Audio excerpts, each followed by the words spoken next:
arting! Hello everybody, welcome back to Arting Tips. Today we are going to be inspired by American artist Wayne Thiebaud. Fun fact, this guy lived to be 100 years old. He is usually associated with the pop art movement because he uses everyday objects on his paintings. Looking at his art, we will find cakes, many desserts, lipsticks, and even regular household items like kitchen spices. Now, let's pay close attention to two aspects of his work. Number one, the way he outlines objects on complementary colors. And number two, the colors he uses for shadows. Let's start with the outlines. He uses a trick to outline objects using complementary colors. Let's remember that complementary colors are the colors sitting opposite to each other on the color wheel, for example, green and red. Take a look at these cakes. The edge of the cake has a different color outline. If the object is pink, he outlines with green. If the object is blue, he outlines with orange.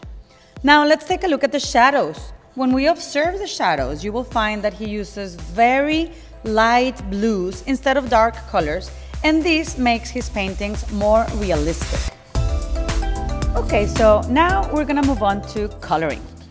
We will imagine that the light hits the left side of my cake to make it more three-dimensional. So I am adding white to that side of my drawing to help me make a reflection. Then I am going to start using color. Remember to go around the edge on the shape with your color and then fill in all of the shape. The white highlight will start blending with your color and it will show a little reflection on the cake. I will also be adding yellow on the light side and a little brown on the dark side to make it more 3D. And finally, I'm gonna blend all the colors so you have a smooth layer.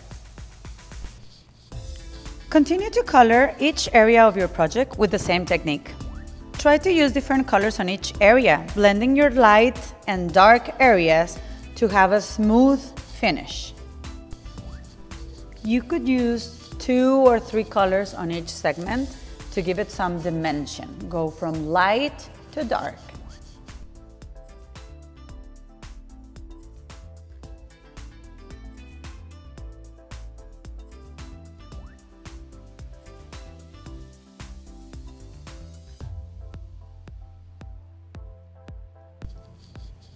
Each segment starts with a highlight and then color. Finally, you blend the dark area. Remember what we observed about the shadows? You're going to outline the white areas with a light blue to give them a little dimension.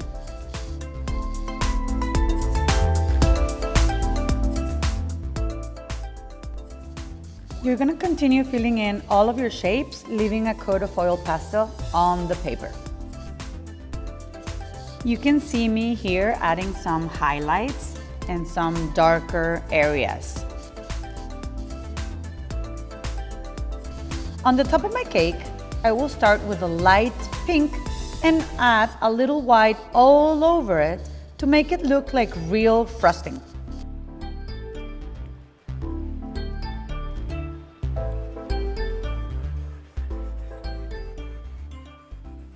Then, with red, I will add a dark area and blend it all together.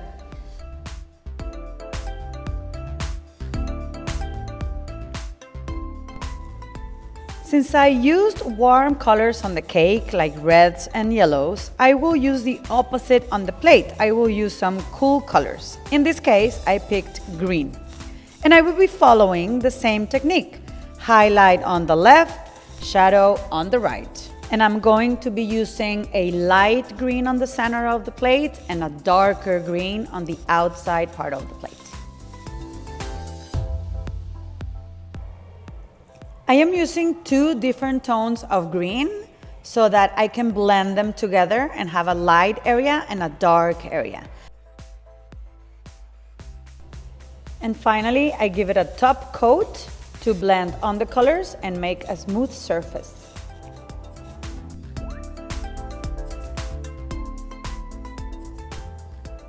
On the next step, I will color the shadows. As you remember, Wayne Thiebaud uses light blue colors for the shadows. So I picked a baby blue to do this shadow under the plate. And I will be blending the edge with a darker shade of blue.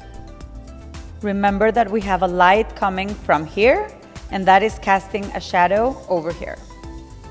Now I will make my project pop using complementary colors for the outline.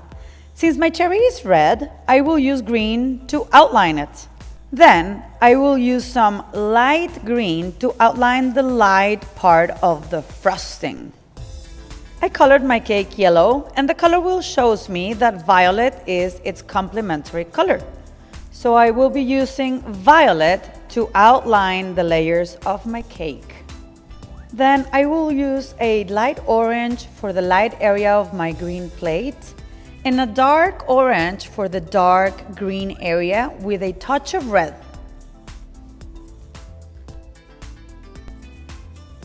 And just to finish it off, I will outline the blue shadow with some dark orange.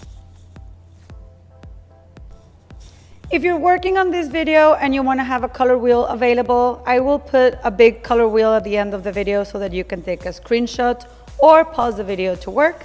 I hope you enjoyed this tutorial, and let me know in the comments if you try this project. Ciao! Okay, so here's the color wheel in case you want to take a screenshot.